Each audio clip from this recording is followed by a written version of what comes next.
April is National Child Abuse Awareness Month, and the story you're about to hear is shocking, it's heartbreaking, but the end is really inspirational. With us now is the author of that book. He is Mr. Walt McKinley. He's a retired naval intelligence officer and a former Fortune 300 executive. He was also the victim of child abuse and the author of Monsters in My House. Walt, thank you for joining us. I think it's very courageous to tell your story. Yeah, John, thank you so much for having me here. It's such a blessing to be on talking to the listeners this morning. I really appreciate you for that. You know, Walt, I think a lot of us know people who were abused as children, and most of those folks decide to not talk about it. They want to cover it up a little bit and try to forget about it. You think it is healthy to talk about it and get it out because then you can succeed moving forward. Talk a little bit about your story. Yeah, absolutely. So I moved 14 times in the first 16 years of my life, being sadistically abused by every adult I came into contact with until I testified against my father in court. And the reality is there's so many times, like you said, the stigma of trauma and the judgment from people really perpetuates these generational cycles where hurt kids grow up. They end up becoming adults that end up hurting other kids to the tune of 78% of the time. It's all generational abuse. And so it's really about removing the stigma of trauma, showing people your history doesn't define your legacy, and where you start in life doesn't have to be where you finish. Walt, correct me if I'm wrong, but you talk about generational abuse. So a lot of getting past that is the forgiveness factor. How do you arrive at the point where you can actually forgive the abuser?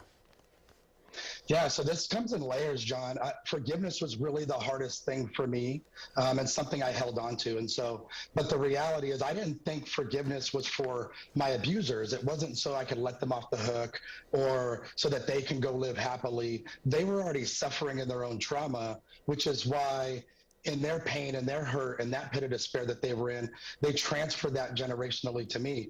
And so I realized in my own healing journey, I had to focus on forgiveness because that pain and that shame and that trauma that I held onto just inside of my chest was eating me alive. And so if I wanted to not only be happy myself, be a great husband, be a great father, I knew I had to do some work and find that forgiveness. And I knew I had to do it for myself so that I can live happy and joyful and fulfilled life that I'd be missing out on if I held on to that anger and that pain. So forgiveness is huge in this journey, but I got to say it's one of the hardest things for people to rectify mentally.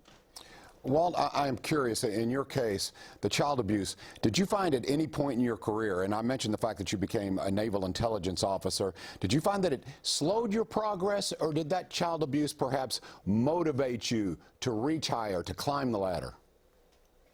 Absolutely, John. It's a great question. You know, for me, my child abuse, it did hold me back for a long time. I mean, I almost robbed a Circle K convenience store right before I went into the Navy. And I knew if I didn't get out of my hometown, I'd probably end up in prison or jail and be a statistic from the environment I grew up in.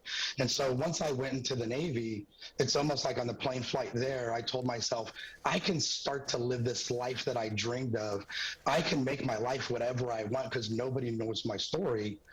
And for a time, it catapulted me forward. But until I really worked through my healing, there was a huge piece of me that was held back, and it was an anchor dragging me down. When I healed, that trauma, I felt like it happened for me, not to me. I started to be thankful for the gifts that I received from the trauma, and it was like rocket fuel for the rest of my life.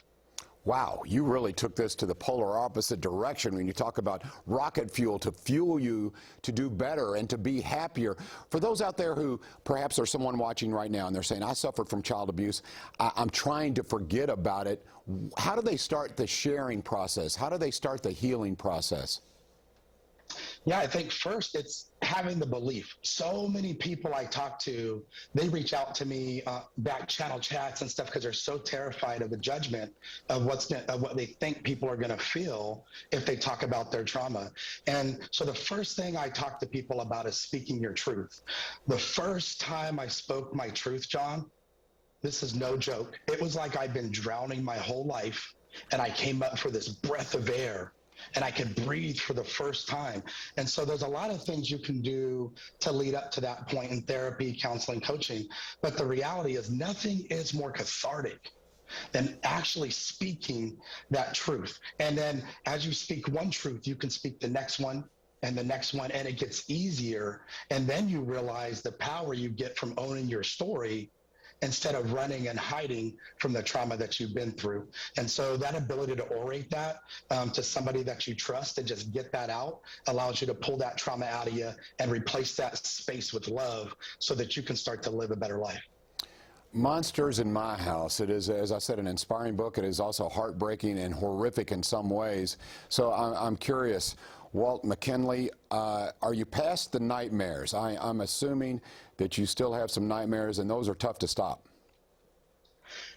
To be honest with you, I don't have nightmares from that. And so the cover of the book is my view as a little boy being thrown into the basement by my stepfather. And it's, you can see a mask superimposed. He used to throw a terrifying Halloween mask down there for me.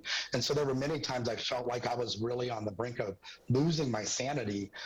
But because I've done this massive amount of healing work, because I knew I had to do that and face my trauma instead of running from it, so that I can go from being at a stoplight in life to running down the freeway of life, it's like it empowers me. So the victimization that happened is real.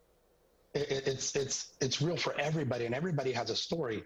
But once you grab a hold of your story in that way, it will literally empower you not only to change your own life, but your story ends up changing other people's. And so that's what this was about, was removing the stigma of trauma and giving people the hope that if I can do it, they can do it.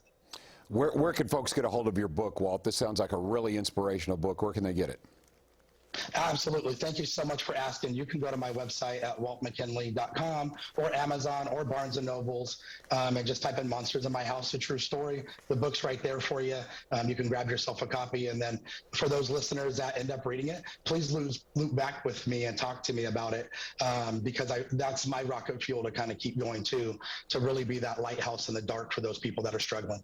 At waltmckinley.com. Walt, thank you so much for your time and your story. And coming up here, yes, indeed, it's a week away. If you want to vote in the primary, you better be registered. Exercise your right to vote.